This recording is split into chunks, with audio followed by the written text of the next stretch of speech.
The truth can sometimes be so devastatingly simple, and when it comes from an unusual source, it gives it all the more credibility. We're going to talk about it and the lesson that we can learn from it as gold and silver stackers as we explore.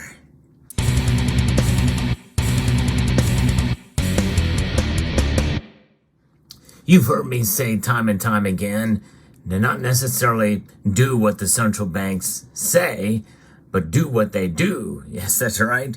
We should be our own central bank. And that is certainly a lesson that we can adhere to and hold on to, which is one reason why I've been accumulating a little bit more gold than silver in recent years. In fact, since about 2017, I have made a decided move more into gold than silver because gold seems to be a little bit more of a stable store of value in terms of its price compared to silver. However, that does not mean that silver is not, in spite of the volatility that we see in the markets. And that's part of the truth I want to give to you here, because this message is about gold, but it does extend to silver. And I think this is a message that's very important for silver stackers to hear. Very important, because it is for you as well. We have to have a little bit of a paradigm shift. It's difficult because we as stackers, we get hung up on price. I don't care who you are. Whenever you go to make a purchase of your gold and silver, price is at the forefront of your mind because you're shelling out your hard-earned fiat currency. And by the way, the value of which is dropping at an alarming rate here in the United States, but even more so in other countries. And this is why we have inflation that the Federal Reserve wants to bring under control. At least that's what they say they want to do. But everything they have been doing, at least up until the recent tightening, has done nothing but exacerbate the problem. They created the problem of inflation, and they are the ones to provide the solution for it. And in reality, they're creating other problems, in the wake of which has been a very tough thing for many in this community, but really for everyone. So let's get into what this truth is. But before we get to there, I want to tell you who gave us this truth and why it's so, just blatantly simple. And it's something that with the language that was used from the piece I'm going to be referencing here, it's really kind of mind-blowing how simple it is. If you enjoy content like this, where we talk about the precious metals markets, the news with regards to precious metals, but also the fundamentals of both these metals, I hope you will consider subscribing to the channel and pressing that thumbs up button if you find value in the content that I provide. I'm going to be referencing an article from news.cn. I think this is an Asian news source here, and it's about Mongolia's central bank. That's right, Mongolia's central bank on Friday has purchased a total of 16.1 tons of gold in the first 11 months of this year from legal entities and individuals. Now, that first statement, I think, speaks volumes here. It gives us an unusual indication of where some of these central banks actually get their gold. From legal entities. What is a legal entity? I don't really know. Does that mean it's through some other, central bank? Likely so, coming perhaps through Switzerland or what have you, legal entities there. And individuals, are they buying from their own countrymen? That is something to be considered. In the East, we know that gold is valued and important. That is for sure. And so when we see that some of these central banks are actually utilizing their own people to get and stockpile gold, that tells us a little bit of something. I think we've seen it move in the other direction with Turkey, where they actually sold off some of their gold reserves to the population. It's kind of an interesting aspect here. But as of November, the Bank of Mongolia's average gold purchase price had been about $64 per gram, the bank said in a statement. That's another important one. That's the average gold purchase price. So when you think about it, that price fluctuates up and down. They buy it at certain times, and they could buy it when the price is high or lower. That's the nature, just as is the case with any central bank on when they buy gold. And that can be extended as well to silver for the individuals here watching this video. Now, this next statement is the simple, hard truth, and it is amazing. And I think this is really what it boils down to. Purchasing gold is one of the key ways for the central bank to ensure the country's economic stability, it said. It's as simple as that. It's devastatingly simple, folks. That's the bottom line. Isn't that why we stack gold and by extension silver? To protect against economic instability. Boom! There it is. The hard, cold truth. But that's a good truth to have. Why? Because that is really what stacking gold and silver is about. That's what's holding it. It is a savings vehicle. It is an insurance policy. An insurance policy whose premiums can go up or down. That's right. We all know this. We all have insurance. Well, most of us have insurance. If you're smart, you'll have insurance. And sometimes those premiums are lower than others. But the value of the policy remains the same. I'll give you an example. Let's say you have homeowners insurance and you never file a claim. And they say, well, you're a good policy holder. You've never filed a claim. We're going to lower your premiums, because the market conditions have changed. So we're going to lower the premiums. Or an even better example, let's say you have auto insurance.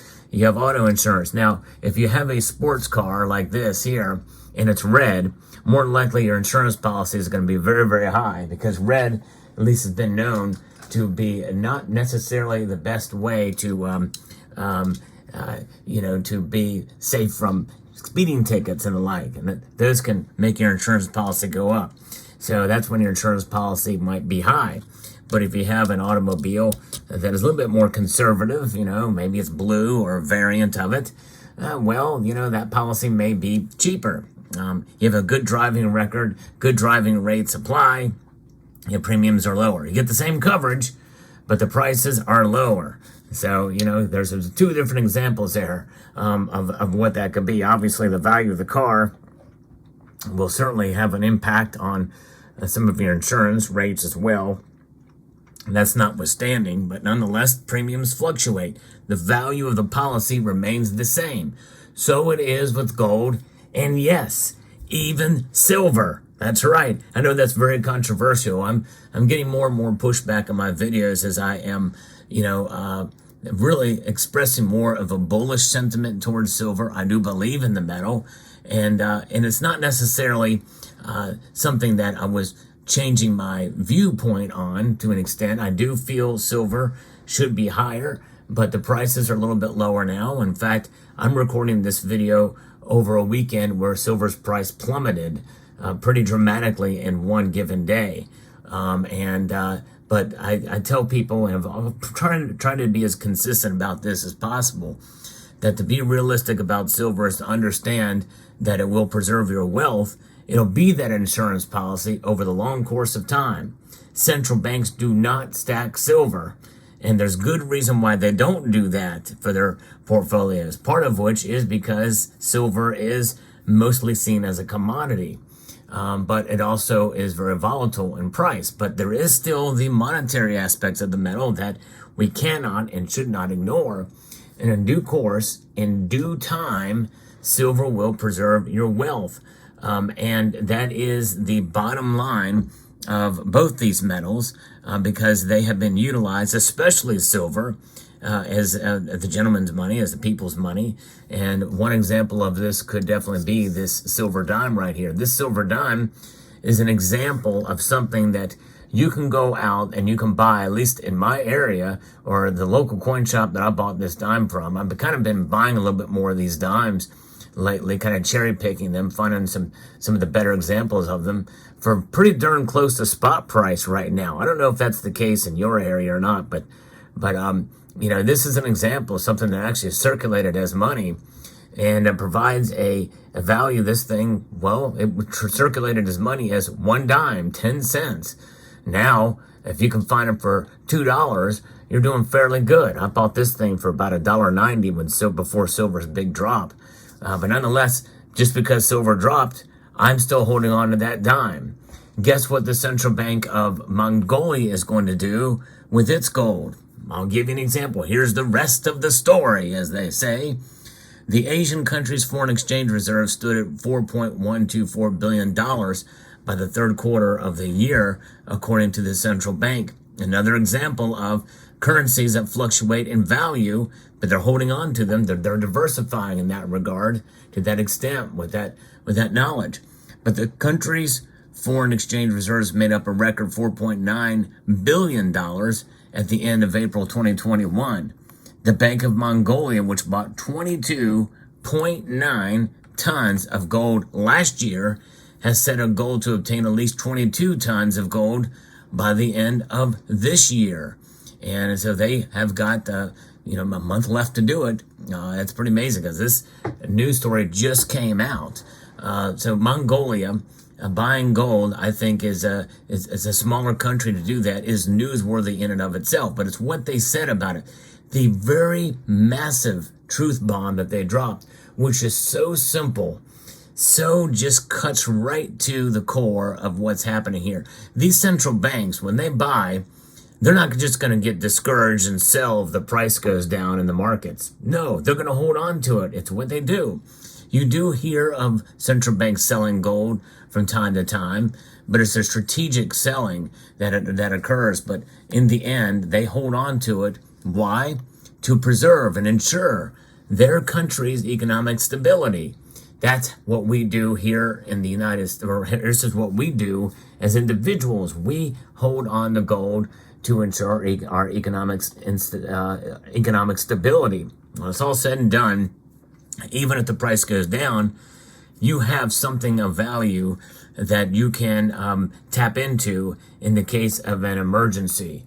Really, it should be reserved for a dire emergency, because that's why it's good to have some of these on hand, even though they are devaluing at a rate of over 3% per year, well over 3% per year by the last measure. But there are other measures of inflation as well, too, that really send this thing way up higher.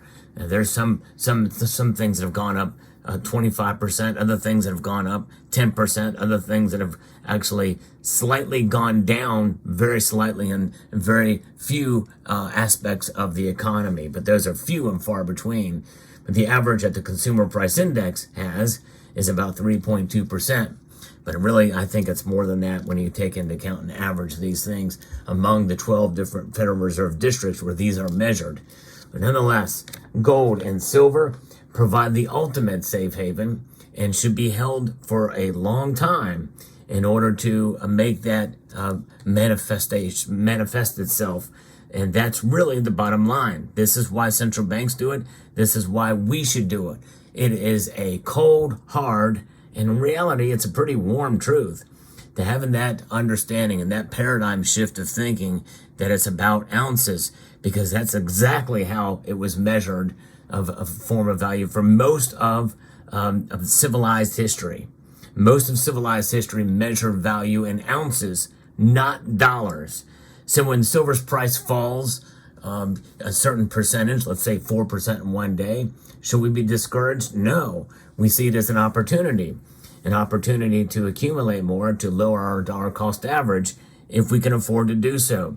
That is a very important caveat in all of this. Central banks, many of them are not very responsible, but they are responsible in so much that some of them are accumulating gold, like Mongolia is, to ensure economic stability. Others, like the United States, have not added a single ounce, according to official records, and I don't know how many years. But guess what they haven't done? They've never sold. And at least not in recent memory, we have the same amount of tonnage as we have for years. It stays steady. So at the very least, if you have gold and silver, hang on to it. Hang on to it. Yes, indeed. And that is the lesson here, because you'll only lose if you have to sell.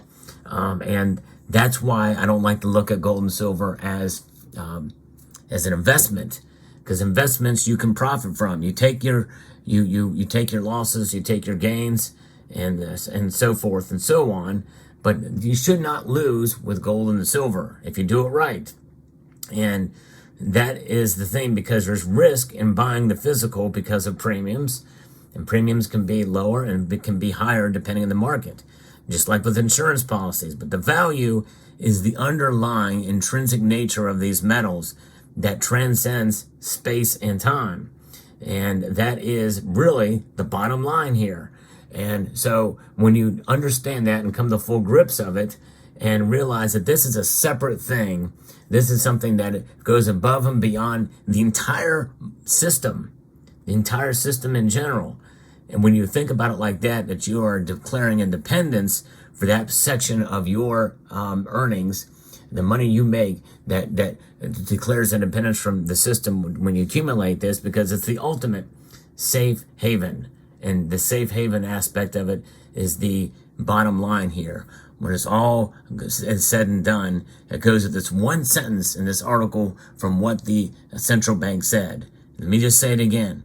Purchasing gold is one of the key ways for the central bank to ensure the country's economic stability. Boom. There it is. Let me know what your thoughts are in the comment section below. I hope you found this video informative, insightful, and educational. I would like to extend a multitude of gratitude to each and every one of you for taking the time to watch, and to encourage you to please rate, share, comment, and subscribe.